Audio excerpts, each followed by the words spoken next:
Welcome to the deep dive. Today we're taking a focused look at Uno Minda Limited. Right. Big player in the Indian auto component scene. Exactly. We've got their FY25 financial report here, and the mission today is pretty clear. Yeah, pull out the key insights, right? What's really going on with their performance, where they're headed? Especially with everything shifting towards EVs. That's a big part of it. For sure. I mean, the whole auto component industry is massive. It's diverse. And Uno Minda, they've carved out a pretty significant space within it. They're not just simple parts suppliers, are they? No, not at all. They're involved in complex systems for modern vehicles. So yeah, let's unpack this FY25 report, find the must-knows. Okay, let's start with the big picture then. FY25 looks like a strong year overall. Very strong, yeah. The headline numbers are impressive. Revenue jumped, Yeah. was it 20%? Reaching ours, 16,775 crores. Yep, 20%. And profit after tax, the bottom line, that also climbed 9%, hit ours 936 crores. But here's what really stands out for me. They didn't just grow with the market. Exactly. They smashed it, relatively speaking. Yeah, the overall auto industry volume growth was, what, about 9%? 9%. So Uno Minda growing at 20%, that tells you they're gaining ground, gaining market share. That's a crucial point. It suggests, it's more than just a rising tide lifting all boats. Right. There must be strong demand for their specific components, maybe some tech advantages or key contracts they've won. And the momentum seemed to carry through the year. Q4 looked strong, too. It did. Q4 revenue was up 19% year on year, hitting ours, 4,528 crores. So yeah, that growth trajectory looks pretty solid still. Okay, so how are they actually making this money? It sounds like they have quite a broad product range. They do. Covers basically everything: four-wheelers, two-wheelers, three-wheelers, commercial vehicles. So what are the big earners within that portfolio? Well, looking at FY25, it's pretty diversified. Switches were the largest chunk, about 26%. Okay. Then lighting, that was close behind at 24%. And castings, which is mainly their alloy wheels, that brought in 20%. So those three are the big ones. Yeah, the top three. But there's more. Acoustics, think horns, that's 6%. Seating systems at 8%. And then there's this interesting 16% chunk labeled others. Others.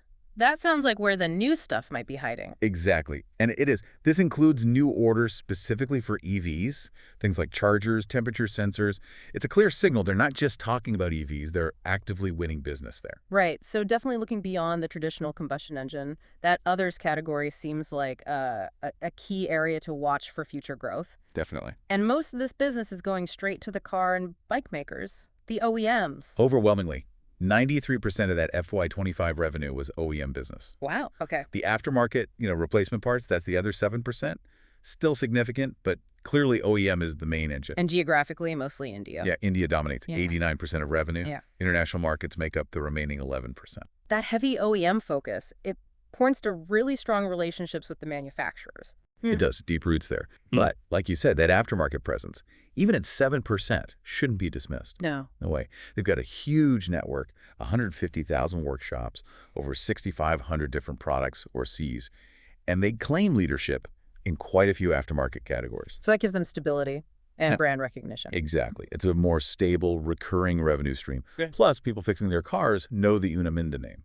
That helps. Okay, so diverse products, strong aftermarket. Yeah. What else gives them an edge? We mentioned EVs. That seems critical. Absolutely critical. Their proactive investment and strategic focus there is a massive advantage. They're not just dipping a toe in. They're developing components across the board. For all types of vehicles? Yep. 2W, 3W, 4W. Critical stuff like motor controllers, chargers, even entire powertrain systems. Right. And here's a number that really jumps out from the report. You have to see this difference. The potential kit value. Yeah. The value of parts they could supply. Okay. For an electric two-wheeler, it's around INR 37,636. Compare that to a traditional petrol two-wheeler, just INR 11,936. Wow. That more than triple. Yeah, it's a huge difference. And it comes down to all the extra electronics in an EV, battery management, power controls, the motor itself, areas they're targeting. That single comparison really drives home the potential, doesn't it, as electrification picks up speed? Massive potential revenue uplift per vehicle. Okay. And they have the brand recall you mentioned. So how are they actually gearing up to grab these opportunities? Looks like they're spending quite a bit on expansion. They are. Serious strategic capacity increases happening. Like with the alloy wheels. Yeah, for two-wheeler alloys, they've already gone from 6 million units a year up to 8 million.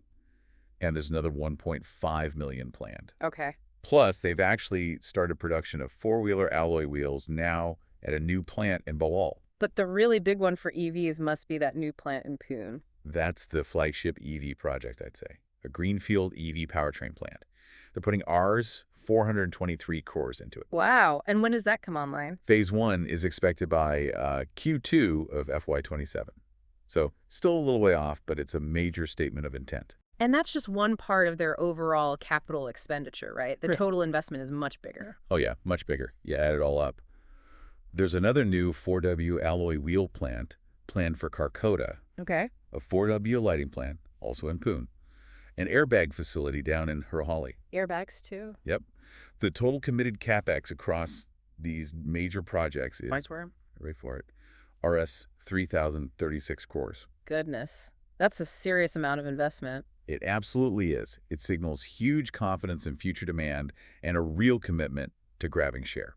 Especially, like we said, in EVs, they mentioned new orders for E2W chargers, wireless chargers. So they're getting traction already. Seems like it. And of course, Yeah. they're benefiting from the generally positive trends in the Indian auto market overall growth, strong SUV and 2W segments, government EV pushes. Right. Those market tailwinds help. And maybe even the India-UK trade deal, if that comes through. Could open up more international doors, yeah. It's another potential positive. Okay, so top line looks great. Investments are huge. But let's talk profitability. The margins showed some nuances. They did. While revenue shot up, the EBITDA margin, that key measure of operational profit, actually dipped a bit in Q4 FY25, How much? down to 11.6% from 12.49% the year before, and a slight dip for the full year too, though smaller. Why was that? Well, the company gave a few reasons, which are quite insightful actually. One was a technical comparison point. They had a bigger price settlement lump sum in Q4 the previous year, making this Q4 look lower by comparison. Ah, okay. So a bit of a base effect. Partly, but they also pointed to ramp-up costs for all these new projects we just talked about. Starting new plants isn't cheap initially, Makes sense. and significantly higher employee costs, partly for these new projects, but also specifically for their EV push and a new R&D center they've set up in the Czech Republic. So reading between the lines, these margin pressures, they sound more like, well, investments for future growth rather than a sign of weakening fundamentals. That's exactly how it seems to be framed. Spending money now to make more later, necessary costs for expansion and moving into new tech areas. Okay. What else affected the bottom line? Well, you see, finance costs are up. That's pretty straightforward. They're borrowing more to fund all this capex and cover working capital. Expected, given the spending. Yep.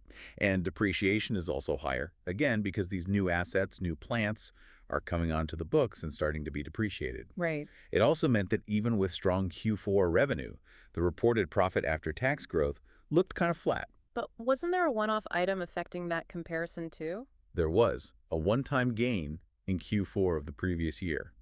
If you adjust for that, the underlying normalized PAT growth looks healthier. It was actually flat if you compare like for like. Got it. And they mentioned something about changing how they account for casting tools. Yeah, a planned change in accounting policy. It likely means they'll recognize the cost differently, maybe over a different period, perhaps matching the tool's actual useful life better. It affects timing, but not the overall cost eventually. Might mean lower depreciation later on. Okay, so a lot happening on the financial side, mostly linked to this big growth push. But it can't all be smooth sailing. What are the potential, bumps in the road, risks? There are definitely things to watch. On the macro level, you've always got global economic uncertainty, trade issues that affects everyone with international links. Sure. More specifically for Uno Minda. Remember we talked about the EV excitement. Yeah. Well, while the full-year growth for electric two-wheelers was strong, the final quarter actually saw a slowdown, a 9% drop compared to the previous quarter. Oh, interesting. Why? They pointed to a few things: reductions in government subsidies kicking in, maybe concerns about charging infrastructure still, and possibly just consumers being a bit cautious with spending, wage anxiety, they called it. So the EV transition might not be a perfectly smooth upward curve? It rarely is, Yeah. something to monitor. They also flagged ongoing challenges in Europe. That's hitting their Clarton Horn business there, Oh. and also sales related to agricultural vehicles. Okay, so specific market headwinds. Yeah. And then the usual suspects: rising costs for raw materials, higher employee expenses generally. These can always squeeze profitability if they can't pass them on or find efficiencies. Right. constant pressure points for manufacturers.